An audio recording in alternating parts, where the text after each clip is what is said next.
If Sarah had been a different kind of child, the life she led at Miss Minchin's select seminary for the next 10 years would not have been good for her. She was treated more as if she were a distinguished guest at the establishment than as if she were a mere little girl.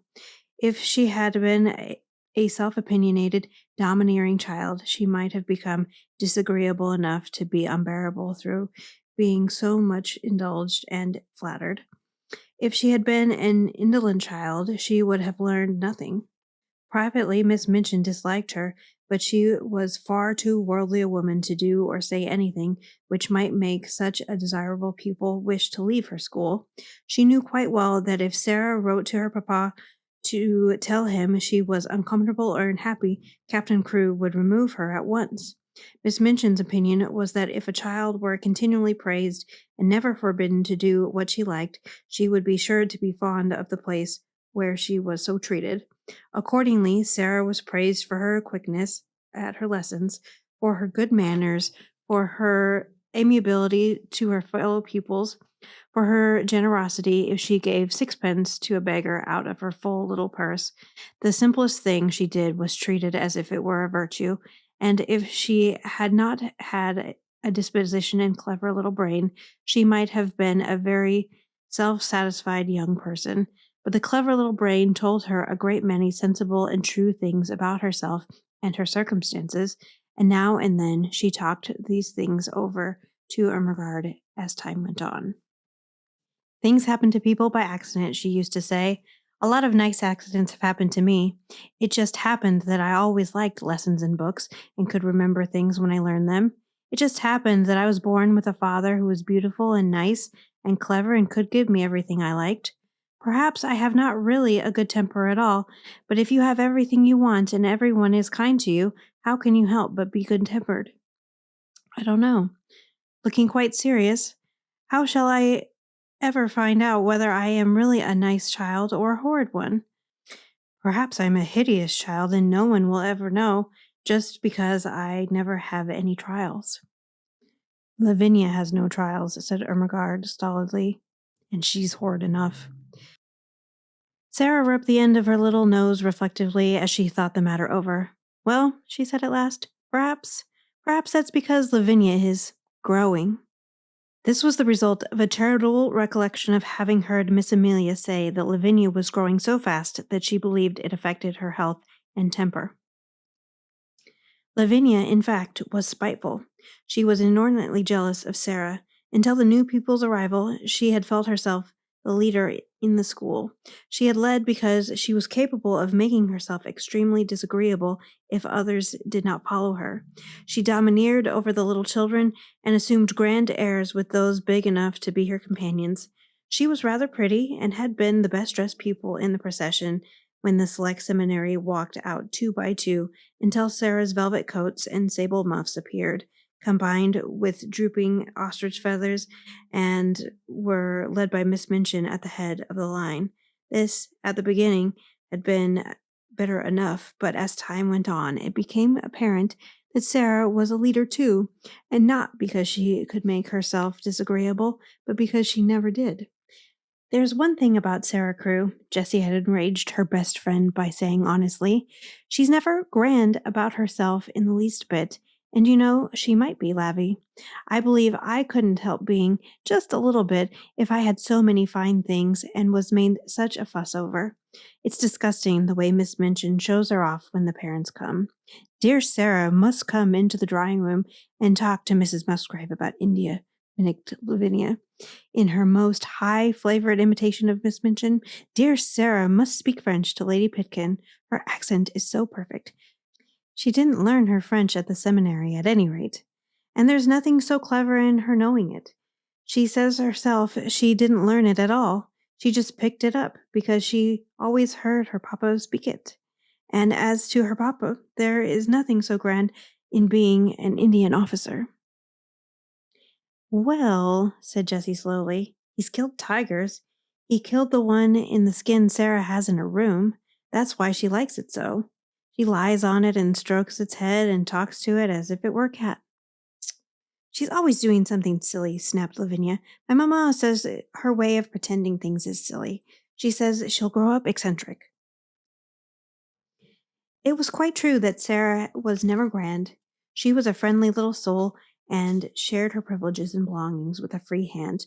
The little ones, who were accustomed to being disdained and ordered out of the way by mature ladies of 10 and 12, were never made to cry by this most envied of them all. She was a motherly young person, and when people fell down and scraped their knees, she ran and helped them up and patted them, or found in her pocket a bonbon or some other article of soothing nature. She never pushed them out of her way or alluded to their years as a humiliation and a blot upon their small characters. If you are four, you are four, she said severely to Lavinia on an occasion of her having, it must be confessed, slapped Lottie and called her a brat. But you will be 5 next year and 6 the year after that, and opening large convicting eyes, it only takes 16 years to make you 20. Dear me, said Lavinia, how we can calculate. In fact, it was not to be denied that 16 and 4 made 20, and 20 was an age the most daring were scarcely bold enough to dream of. So the younger children adored Sarah. More than once she had been known to have a tea party made up of those despised ones in her own room, and Emily had been played with and Emily's own tea service used, the one with cups which held quite a lot of much sweetened weak tea and had blue flowers on them. No one had seen such a very real doll's tea set before. From that afternoon, Sarah was regarded as a goddess and a queen by the entire alphabet class. Lottie Lee worshipped her to such an extent that if Sarah had not been a motherly person, she would have found her tiresome. Lottie had been sent to school by a rather flighty young papa who could not imagine what else to do with her. Her young mother had died, and as the child had been treated like a favorite doll or very spoiled pet monkey or lapdog ever since her first hour of life, she was a very appealing little creature. When she wanted anything or did not want anything, she wept and howled, and as she always wanted the things she could not have and did not want the things that were best for her, her shrill little voice was usually to be heard uplifted in wails in one part of the house or another. Her strongest weapon was that in some mysterious way she had found out that a very small girl who had lost her mother was a person who ought to be pitied and made much of. She had probably heard some grown-up people talking over her in the early days after her mother's death, so it became her habit to make great use of this knowledge. The first time Sarah took her in charge was one morning when, on passing a sitting room, she heard both Miss Minchin and Miss Amelia trying to suppress the angry wails of some child who, evidently, refused to be silenced. She refused so strenuously, indeed, that Miss Minchin was obliged to almost shout in a stately and severe manner to make herself heard. "What is she crying for?" she almost yelled. "Oh, oh, oh!" Sarah heard. "I haven't got any mamma." "Oh, Lottie," screamed Miss Amelia, "do stop, darling. Don't cry. Please don't." "Oh, oh, oh!" Lottie howled tempestuously. "Haven't got any mamma." "She ought to be whipped," Miss Minchin proclaimed. "You shall be whipped, you naughty child." Lottie wailed more loudly than ever. Miss Amelia began to cry. Miss Minchin's voice now rose until it almost thundered. Then suddenly she sprang up from her chair in impotent indignation and flounced out of the room, leaving Miss Amelia to arrange the matter. Sarah had paused in the hall, wondering if she ought to go into the room, because she had recently begun a friendly acquaintance with Lottie and might be able to quiet her. When Miss Minchin came out and saw her, she looked rather annoyed. She realized that her voice, as heard from inside the room, could not have sounded either dignified or amiable. "Oh, Sarah," she exclaimed, endeavoring to produce a suitable smile. "I stopped," explained Sarah, "because I knew it was Lottie. I thought, perhaps, just perhaps, I could make her be quiet. May I try, Miss Minchin?" "If you can, you are a clever child," answered Miss Minchin, drawing in her mouth sharply. Then, seeing that Sarah looked slightly chilled by her asperity, she changed her manner. "But you are clever in everything," she said in her approving way.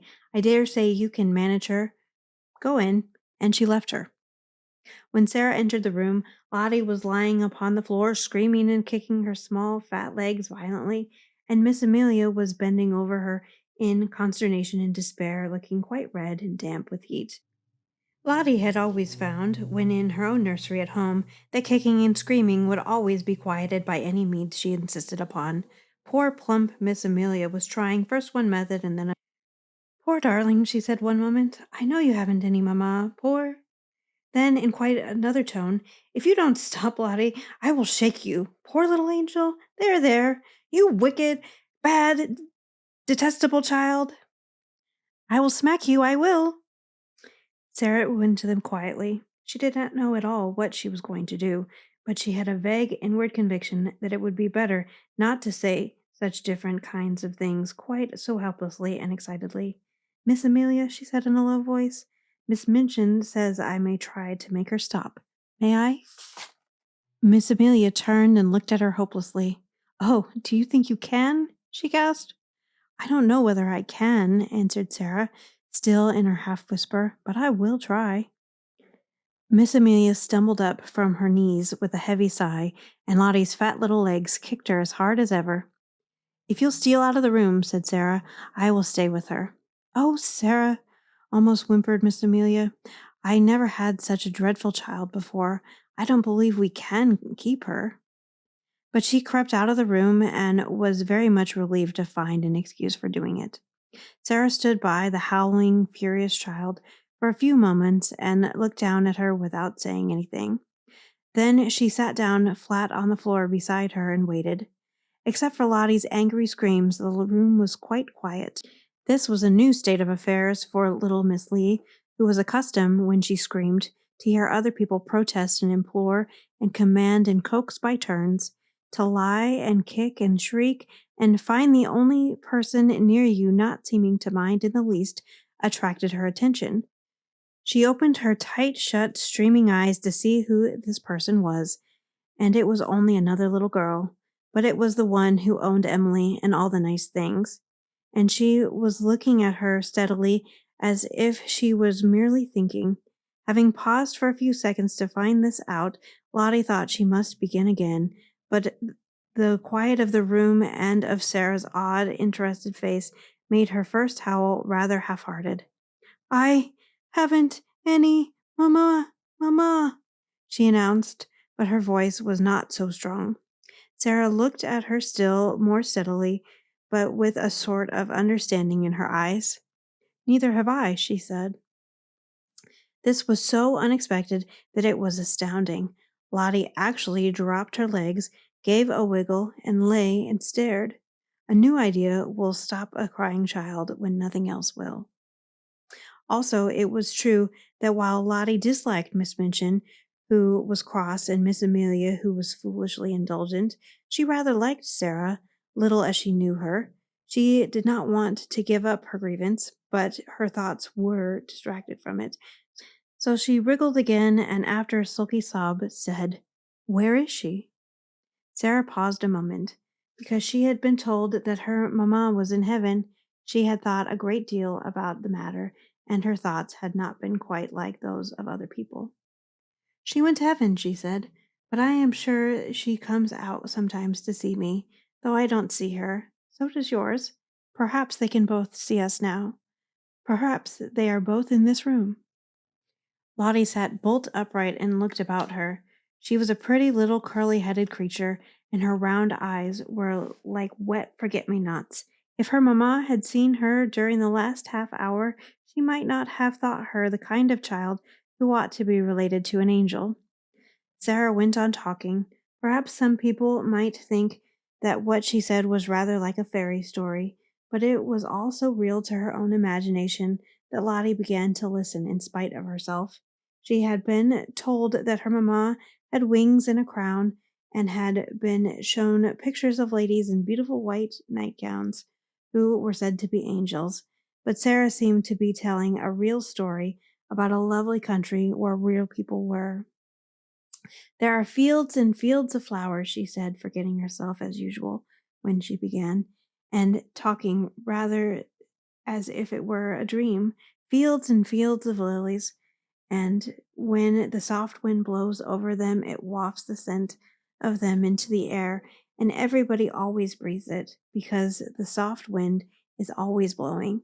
And little children run about in the lily fields and gather armfuls of them and laugh and make little wreaths. And the streets are shining, and no one is ever tired, however far they walk. They can float anywhere they like. And there are walls made of pearl and gold all around the city. But they are low enough for people to go to and lean on and look down to the earth and smile and send beautiful messages. Whatsoever story she had begun to tell, Lottie would no doubt have stopped crying and been fascinated into listening, but there was no denying that this story was prettier than most others. She dragged herself close to Sarah and drank in every word until the end came far too soon. When it did come, she was so sorry that she put up her lip ominously. She took hold of the chubby hand and pulled her close to her side with a coaxing little laugh. "I will be your mamma," she said. "We will play that you are my little girl, and Emily shall be your sister." Lottie's dimples all began to show themselves. "Shall she?" she said. "Yes," answered Sarah, jumping to her feet. "Let's go and tell her, and then I will wash your face and brush your hair." To which Lottie agreed quite cheerfully and trotted out of the room and upstairs with her, without seeming ever to remember that the whole of the last hour's tragedy had been caused by the fact that she had refused to be washed and brushed for lunch, and Miss Minchin had been called in to use her majestic authority. And from that time, Sarah was an adopted mother. End of chapter 4.